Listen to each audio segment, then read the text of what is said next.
مساء الفل وحلقة جديدة من حلقات العشوائي، ونرجع نتكلم على ماتش القطن.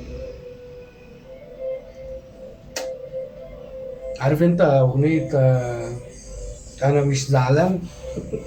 والله انا مش زعلان بس مش مبسوط. يعني انا مش زعلان بس مش مبسوط.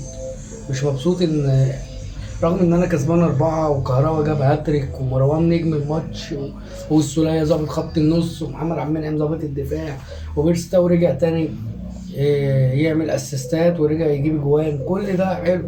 بس انا مش متعود ان انا اقعد استنى حد يجيب لي نقطة عشان انا ارجع تاني ويبقى عندي امل في التأهل.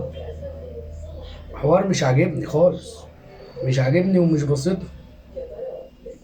هنقعد يعني من امتى احنا بنقعد نستنى نطشة حد ولا نستنى حد ونقول لحد يلعب بقوة مش بتاعتنا، مش بتاعتنا ولا وضعنا ولا برستيجنا ولا اي حاجة من الحاجات دي. اللي فات فات، نركز في اللي جاي. ربنا كرم وجالك فرصة تانية تكمل في افريقيا تمسك فيها وما جاتلكش، يبقى تركز بقى في اللي عندك.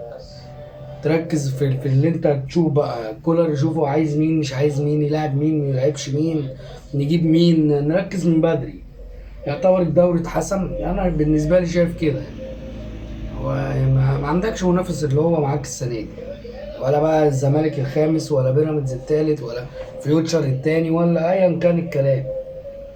انت فارق عنهم بمراحل، فنركز في اللي جاي.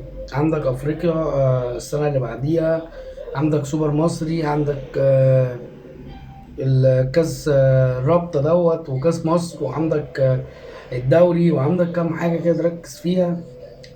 وتركز في الصفقات الجديدة ونشوف احنا عايزين مين. وفي لازم الناس تتفور حتى لو رجعوا يلعبوا كويس، دول ما يعتمدش عليهم، ما ينفعش يعتمد عليهم.